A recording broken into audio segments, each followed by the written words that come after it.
Gift নিয়ে আসলো সাব্বিরে। আমি আসলেই অনেক খুশি গিফটটি পাওয়ার পরে। আসসালামু আলাইকুম, সবাই কেমন আছেন?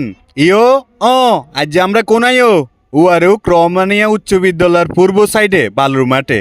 এখানে আমরা সবাই একসাথে জড়ো হয়েছি একমাত্র আজব জাকির ফেসবুক পেজে 50,000 ফলোয়ার উপলক্ষে।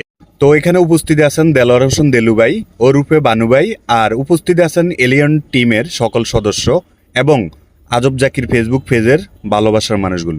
আর এই 50,000 ফলোয়ার কখনোই সম্ভব হইতো না যদি আপনাদের দোয়া এবং ভালোবাসা না থাকতো। তো 2021 সাল থেকে আমার কন্টেন্ট জগতে আসা, আর এই কন্টেন্ট জগতে এসে আমি অনেক ধরনের কন্টেন্ট তৈরি করেছি।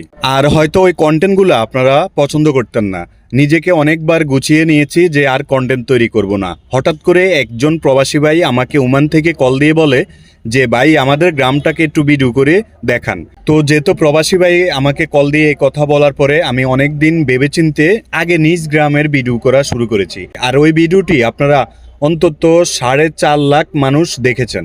এই নিয়ে আমার গ্রাম নিয়ে ভিডিও করার আগ্রহই শুরু হয়েছে। যাই হোক, নিজের গ্রামের ভিডিও যখন আপলোড করেছি তখন অনেক প্রবাসী ভাই যখন ভিডিওটি শেয়ার করা শুরু করেছে এবং কি অনেক সুন্দর সুন্দর কমেন্ট করা শুরু করেছে, তারপর থেকেই গ্রাম এবং কি প্রকৃতি নিয়ে ভিডিও করা শুরু করি। প্রথমত আমার নিজ গ্রামের মানুষগুলোকে ধন্যবাদ জানাই যারা শুরু থেকে এই পর্যন্ত ভালোবাসা দিয়ে আমার পাশে ছিল।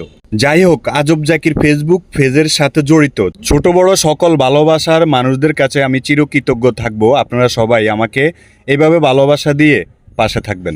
আমি আর কথা দীর্ঘস্থায়ী করে আপনাদের কষ্ট দিব না। এখন আপনাদের মাঝে কিছু কথা বলবে দেলোয়ার হোসেন দেলু ভাই। আসসালামু আলাইকুম ওয়া রাহমাতুল্লাহ। আপনারা হয়তো বা আমারে অনেকে চিনেন না, আপনারা সবাই। তো আপনারা যারা এই আজব জাকিরের অন্তত এই পেজটা ফলো করবেন। ও অনেক কষ্ট করে, রোদ্রেতে থাকে, মেঘে বৃষ্টিতে ভিজে আপনাগুলো কন্টেন্ট তৈরি করে। একটা কন্টেন্ট তৈরি করতে অনেক কষ্ট, অনেক পরিশ্রম আর অনেক সময় লাগে। আপনারা যদি এই জিনিসটা যদি আপনাদের ভালোবাসার মানে দৃষ্টিতে দেখেন তাহলে আপনাদের সব কিছুই ভালো লাগবে। আর গ্রামের সিনারি যারা প্রবাসী বাইরে আছেন ওরা তো আসলে গ্রাম ছেড়ে চলে যায় অনেক বছর, কেউ 4 বছর 5 বছর 10 বছর। যদি তার আশেপাশে কোনো স্মৃতি দেখে তার বুকটাও অনেক কাঁপি উঠে যে আমার বাড়ির সামনের এই অংশটা, এই সিনারিটা এরকম সেরকম। ওদের অনুরোধে বিশেষ করে এই আজব জাকির বিভিন্ন করা, কন্টেন্ট করা। আপনারা যদি তার ভালোবাসা দেন হয়তো সে আরও এগিয়ে যেতে পারবো। তবে আমার পক্ষ থেকে আমি সবাইকে বলি ওর এই চ্যানেলটা লাইক, কমেন্ট এবং শেয়ার সবাই সবাই সবাই জায়গা থেকে করবেন। তবে সবাইকে ধন্যবাদ। আসসালামু আলাইকুম সবাইকে। এখানে আমাদের সিনিয়র ভাই আছে, ওনার সামনে আমি আর কি বলবো, নিজের কাছে লজ্জা লাগতেছে। আসলে জাকির ভাই